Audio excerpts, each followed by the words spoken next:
राजधानी लखनऊ के Bappa Shri Narayan vocational inter college Charbagh के प्रधानाचार्य अनुराग दीक्षित ने स्वतंत्र प्रभात मीडिया की टीम से बातचीत करते हुए बताया कि हमारे स्कूल में कई प्रकार के विषय का अध्ययन हमारे टीचर्स के द्वारा कराया जाता है, जिसमें शासन के द्वारा 8वीं तक के छात्राओं को निःशुल्क कॉपी, किताबें व यूनिफॉर्म प्रदान की जाती है। वह सरकार के माध्यम से चलाए गए मिड डे मील में एजेंसियों के माध्यम से अच्छा भोजन प्राप्त हो रहा है।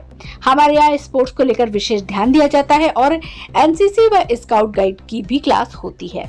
लखनऊ से संवाददाता रोशनी सोनकर की रिपोर्ट। स्वतंत्र प्रभात समाचार में आपका बहुत बहुत स्वागत है। संवाददाता रोशनी सोनकर के साथ आज हम लोग आए हैं Bappa Shri Narayan vocational inter college में, बॉयज इंटर कॉलेज में। हमारे बीच मौजूद हैं प्रधानाचार्य। सर, आपका नाम? अनुराग दीक्षित।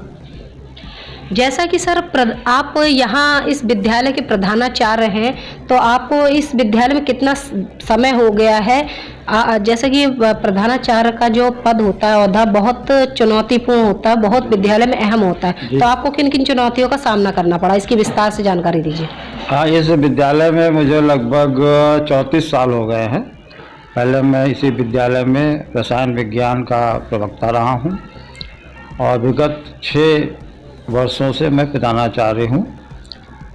प्रधानाचार्य के पद पर आने पर तमाम चुनौतियाँ होती हैं। सबसे पहली चुनौती तो ये है कि विद्यालय में जो पठन पाठन है उसको सुचारू रूप से चलाना, और दूसरी चुनौती ये है कि शासन द्वारा समय समय पर जो भी निर्देश प्राप्त होते हैं उनको विद्यालय में लागू कराना। हमारे विद्यालय में छात्रों की संख्या जो है वो बहुत ठीक ठाक है, पहले से रही है और अभी भी पर्याप्त है। विषय अध्यापक भी लगभग सभी विषयों के हैं, कुछ एक आध विषयों में कुछ अध्यापक कम हैं, लेकिन फिर भी छात्रों को पढ़ाने के लिए वो पर्याप्त है। आपके विद्यालय में कितने जो छात्र हैं, छात्रों की संख्या कितनी है और कितने शिक्षक हैं, और कौन कौन से शिक्षक की कौन कौन से विषय को लेकर विशेषता है?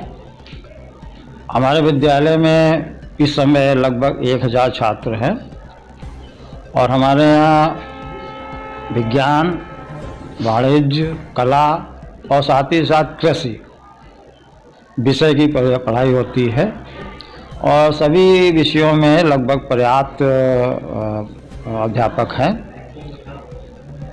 जिनसे हम सुचारू रूप से कक्षाएं चला पाते हैं। इस समय लगभग कुल जो अध्यापक है वो 45 है हमारे विद्यालय में, और एक आध विषय को छोड़कर बाकी सभी में पर्याप्त अध्यापक हैं।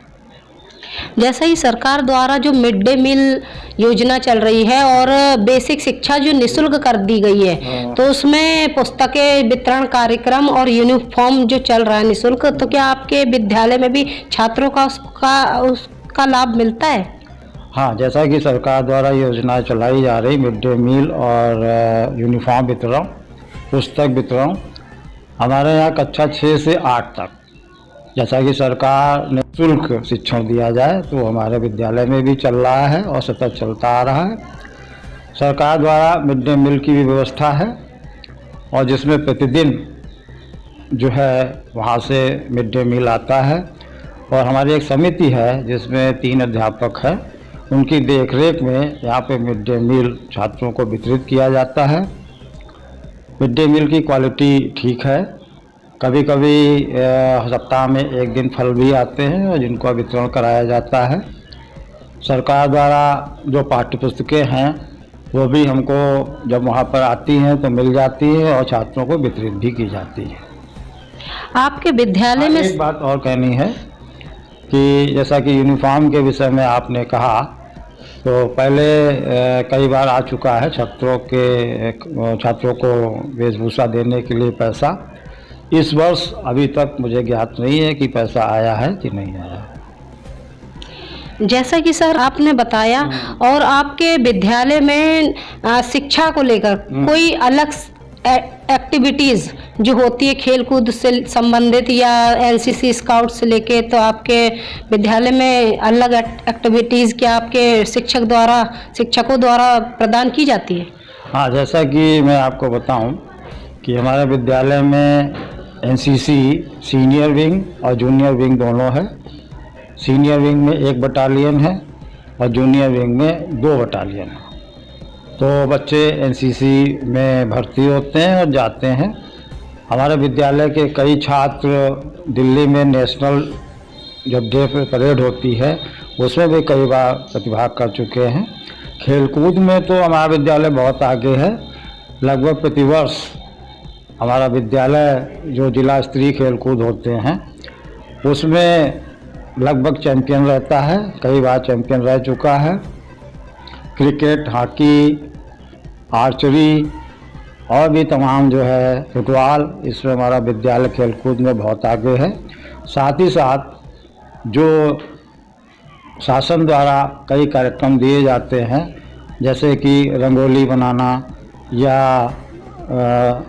कविता पाठ करना या वाद विवाद प्रतियोगिता, इसमें भी हमारा विद्यालय अन्य विद्यालयों में जाकर और उन प्रतियोगिताओं में भाग लेते हैं। साथ ही साथ अभी गांधी भवन में 2 अक्टूबर को जो प्रतियोगिता हुई उसमें हमारे यहाँ के बच्चों ने नाटक प्रस्तुत किया और उस नाटक को प्रथम पुरस्कार भी प्राप्त हुआ। जैसा ही सर आने वाले समय में नव वर्ष है और पर आप देशवासियों को, अपने विद्यालय के टीचर्स को, स्टूडेंट को, समस्त लोगों को क्या संदेश देना चाहते हैं? जैसा कि आपने बताया कि गणतंत्र दिवस आ रहा है, ये एक राष्ट्रीय त्यौहार है जिसमें हमें अपने